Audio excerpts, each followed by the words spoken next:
Okay, so we're about to go and take a look at our client-side functionality, but one of the things that we want to do is give a default value for agenda. And we're going to replicate this on the client side, and rather than making a specific request to go and get the user's gender when we do this, what we'll do is we'll update our account controller. So we'll we'll update our user DTO first. And what we're going to do is send back another bit of information about the user when we log in. And in this case, what we're going to do is send back the gender as well as the other properties here. This is going to save us from making an API call simply to find out what gender the user is or the currently logged in user, because we're always going to have that information available. So we'll head to our account controller, and what we'll do is we'll just update our DTOs here, and we'll say gender equals user.gender, and we'll do the same for the register method as well. So we'll head up to the register method, and let's just add gender equals user.gender. Okay, so now we've got that in place. What we can do is head over to our client side. So I'm just going to close down all of these open windows, and what we'll do is we'll go to our user.ts file first of all. And we're missing a couple of properties in here actually. We need the known as, which is a string, and we'll need the gender, which is also a string, which means we haven't used this property anywhere. I was going to add this to the navbar, but for some reason it didn't get added. So let's just do that now while I've got it fresh in my memory. And what we was going to do, or I was thinking we would do, is we would change the username here to the known as property. And we'll need to log out and log back in again to see this change, but that's taken care of that. And what we're going to do to make life easier for ourselves, if we go to our member service, and what we're doing at the moment is we're passing in our page number and our items per page into the get members. But we've got a lot more things to pass in now. And what we'll do is we'll make this an object. As when you get to more than 3 or 4 properties that you're passing in as parameters, it gets really messy. So what we'll do is we'll create a class to store our user params in on the client as well. So what we'll do, we'll head over to our Solution Explorer, and inside the models folder, we'll create a new file. And we're going to call this userparams.ts. And what we're going to do inside here is we're going to export this as a class, and this way we can give it some initial parameters that we can use when we instantiate a new instance of this class. And we'll specify the gender is a type of string, and we'll give the min age equal to 18, and we'll say the max age in this case is 99, because we will be displaying this information to the user when they load the members list. We're going to display what the defaults currently are inside here. What we'll also do is initialize the page number in here equal to 1, and we'll initialize the page size, and we'll set this equal to 5. We'll keep things as it is, and what we'll use in here is we'll use a constructor, and what we'll also pass in here is the user of type user. And what we'll do is we'll set this.gender equal to the user.gender, and we'll use a ternary operator, and we'll say if the user is a female, then we're going to return the male, and if not, then we'll return female as the users. So this makes our life a bit easier, and we can remove some of the code that we've got inside there that we're currently using. And what we'll do, we'll head over to our members service so that we can make use of this. And when we get the members, instead of getting this information, what we can say is user params is a type of user params. So what we'll do to make life a bit easier, we'll create a private method inside this service so that we can just go and get these pagination headers, and below the get members, for now I'll just put it below list to keep it easy to access, and we'll just call it get pagination headers. And this is going to take the page number, which is a number, and it's going to take the page size, which is a number, and what we're going to return from this is the params, but what we'll do is we'll just cut what we have here and paste it inside here. And because we're initializing the page number and the page size, we don't need to check to see if we have it because we guarantee that we have it.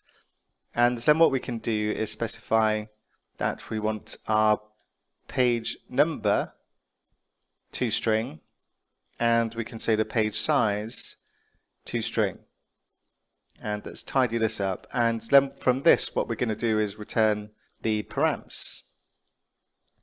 And then what we can do inside our getMembers method, we can say let params equal this dot get pagination headers, and then we can just pass in our user params dot page number and our user params dot page size.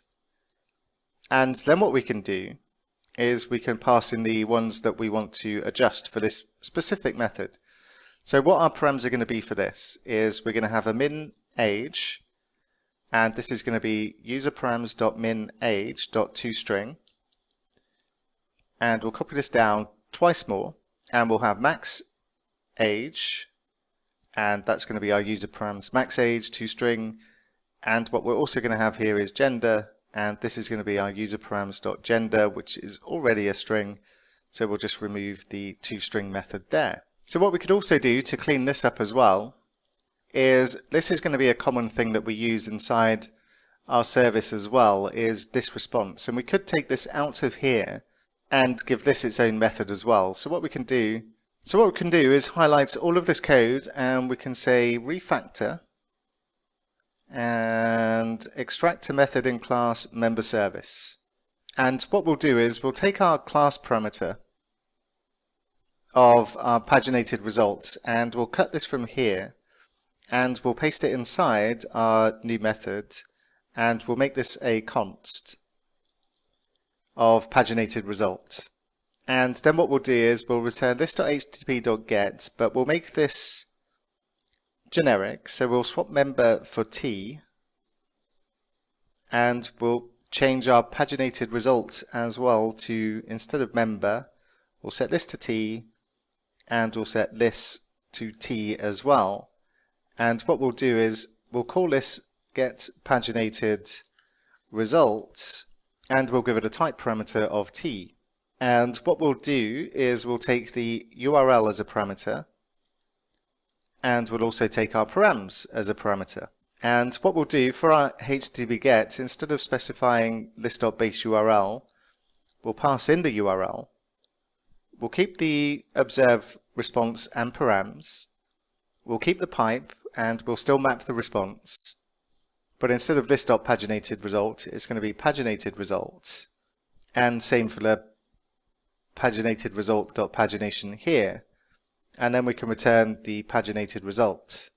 And then what we can do is we can go to our return up here, and we can say return list.get paginated results, and we need to give this a type parameter because we've specified a type here, so we need to tell it what type of paginated result we're getting from this. So this is going to be our member array, and then we need to pass in the URL, so we'll say list.base URL plus, and then we'll say users, comma, and then params. And now our getMembers method is looking a lot cleaner than it was before. And then what we need to do is head over to our member list component, because our loadMembers method is now needing to pass different parameters. And what we'll do inside here is we'll specify, instead of page number and page size, what we can specify in here is user params of type user params.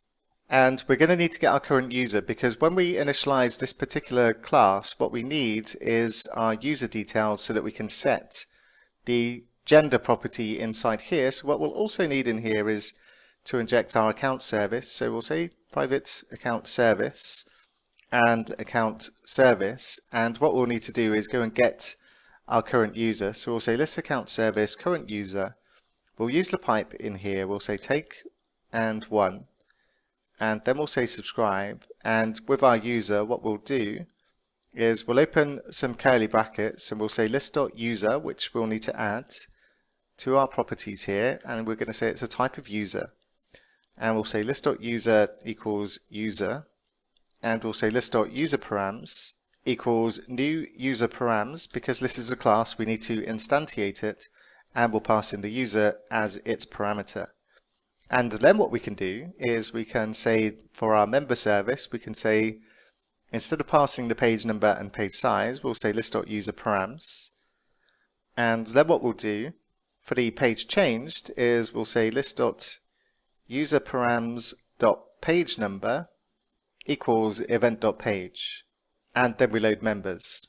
And of course, we want to check to see if we've broken anything, because we've refactored a bit of code here, but it's going to help us out and keep our code clean.